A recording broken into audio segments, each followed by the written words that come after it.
백부장이 사랑하던 종이 깊은 병이 들었습니다. 백부장은 종을 살리기 위해 백방으로 용한 의원을 수소문했던 것 같아요.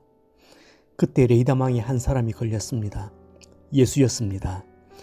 급하게 유대인 장로들에게 예수님을 집으로 좀 모셔달라고 부탁합니다. 유대 장로들도 기꺼이 백부장을 도왔던 것 같아요.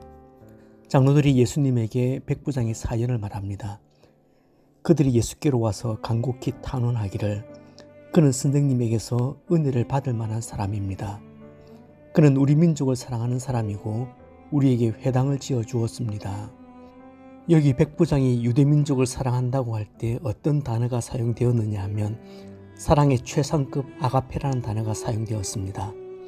아무런 조건 없는 사랑을 표현할 때 아가페라는 단어를 쓰지 않습니까?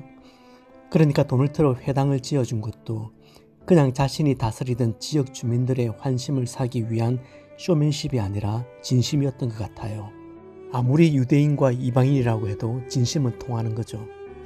여러분, 장로들의 이 탄원을 보면 어떤 느낌이 드세요?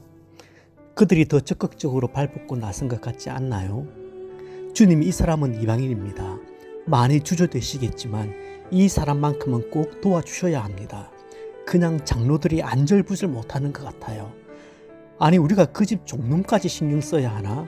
보자 하니까 별걸 다 시키네. 그러질 않아요. 오히려 자신들의 명예를 걸고 예수여, 이 사람은 합당합니다. 제발 오셔서 도와주십시오. 탄원하고 있습니다. 성경의 장로들이 예수께 나와서 이렇게 저자세로 제발 좀 도와달라고 요청한 적이 또 있습니까? 사인을 들은 예수께서 백부장의 집으로 급히 걸음을 옮깁니다. 그때 다시 반전이 일어나죠. 백부장의 집에 거의 다 도착했을 때 갑자기 또 몇 사람이 달려 나오더니 이번에는 오실 필요가 없다고 손사래를 치는 겁니다.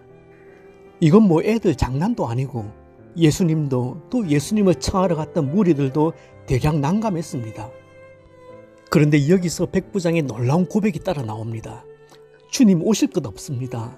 저는 주님을 제 집에 모실 만한 자격이 없는 사람입니다. 장로들은 그는 은혜를 받기에 아주 합당한 사람입니다 라고 추천을 했는데 정작 백부장 자신은 저는 도무지 자격이 없는 사람입니다 라고 고백하는 겁니다. 아마 이랬을 겁니다. 백부장은 종이 다 죽어가니까 너무 다급해서 일단 장로들에게 부탁하여 예수님을 요청했습니다. 그런데 예수님에 대해서 다시 한번 생각하게 된 것 같아요. 그런데 생각하면 생각할수록 이건 아니다. 뭔가 틀렸다. 예수님을 자기 집으로 오시도록 요청한 것이 상당히 무리한 행동이었음을 감지하게 된 겁니다. 사실 백부장은 예수님을 억지로 오게 할 수 있는 힘을 가지고 있었습니다. 자신의 부하뿐만 아니라 일반 민간인들에게도 이대로 가라 하면 가고 저대로 오라 하면 와야 하는 파워를 지녔던 사람입니다. 그렇지만 백부장은 자신의 비천한 영적 상태와 그와 대조되는 예수님의 높고 존귀한 신분을 깨닫게 됩니다. 그리고는 예수께서는 말씀만으로도 질병을 치료할 수 있는 권세가 있다는 사실을 확신하게 됩니다. 그렇게 권위 있는 분이면 말씀 한마디만 하셔도 죽음의 문턱을 넘어서고 있는 종의 병이 나을 수 있다는 확신이 든 거죠. 성령께서 이 깨달음을 주신 것 같아요. 그렇다면 굳이 오셔서 환자를 직접 진단하는 것이 큰 의미가 없다고 생각을 한 겁니다. 생각이 여기에 미치니까 예수님을 내가 오라 가라 한다는 것은 있을 수도 또 일어났어도 안 되는 일이라고 여기고 당황한 겁니다. 그래서 급히 친구들을 다시 보내서 주님 오시는 수고를 만류한 겁니다. 표면적으로만 본문을 보면은 이 양반 참 변덕심하네, 그렇게 볼 수 있어요. 본문을 읽으면서 예수께 장로들을 보내놓고 난 후에 백부장의 내면에서 일어났던 심경의 변화를 이해하지 못하면 이 사건은 그냥 아주 우스운 해프닝일 뿐입니다. 사실 예수께서는 병자를 보시지도 않고 고치신 적은 없습니다. 지금까지 예수님은 병자들을 직접 눈으로 보시고 만지시고 안수하여 고쳐주셨습니다. 사람들도 예수님의 병자 치유 패턴을 그렇게 알고 있었습니다. 각색 병자들이 몸이 아무리 불편해도 기어이 예수님 앞으로 나왔고 4명의 친구들도 그 불편한 중풍병자를 데리고 와서 지붕으로 달아내렸습니다. 그런데 백부장은 굳이 환자를 대면하지 않아도 예수님이 말씀하시면 나을 수 있다고 믿고 있는 겁니다. 예수님은 백부장의 조리 있는 설명을 다 듣고 깜짝 놀랍니다. 왜냐하면 예수님의 권위, 그리고 그분의 말씀의 권위와 능력을 이처럼 분명하게 알아본 자는 이스라엘 가운데 지금까지 아무도 없었기 때문입니다. 그런데 백부장은 신앙은 완전 초짜였지만 믿음의 핵심을 이해해서 잡고 있는 겁니다.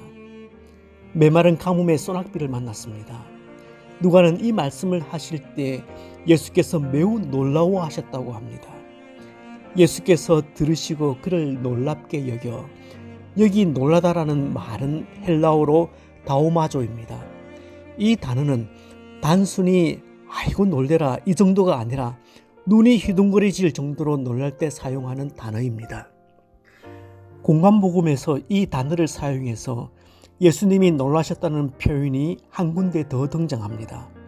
예수께서 고향에서 가르치셨을 때 그들이 믿지 않음을 이상히 여기셨더라 해서 한 번 더 나옵니다.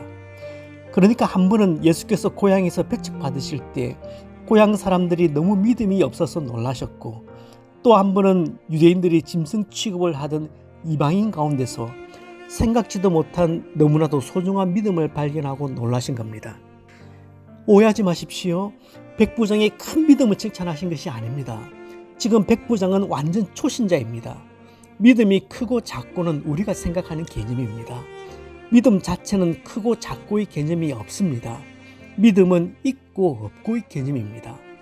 굳이 수식어를 사용해서 믿음을 설명하자면 충성스러운 믿음, 신실한 믿음, 어떤 시련 속에서도 흔들리지 않는 믿음, 이렇게 설명할 수 있겠지요. 그런데 우리들은 믿음조차도 자꾸만 비교급으로 이해해서 우열을 가리려고 합니다. 다시 말씀드립니다. 예수께서 칭찬하신 것은 이 사람은 적어도 내가 어떤 권위를 가지고 있고 내 입에서 나오는 말씀의 권위와 능력이 어떤 것인지 정확하게 깨닫고 있다는 겁니다. 그런데 정작 알고 있어야 할 이스라엘에서는 이걸 제대로 깨달아 아는 믿음을 본 적이 없다는 거죠. 어떻게 말하면 백부장의 믿음은 그냥 부흥에 한번 참석해서 은혜 받고 뜨거워진 그런 믿음이 아니라 냉수를 쳐가면서 심사숙고하면서 곰곰이 묵상하면서 예수님은 이런 분이시구나 자꾸만 깨달아가고 그 깨달은 바에 근거해서 순종하는 믿음입니다.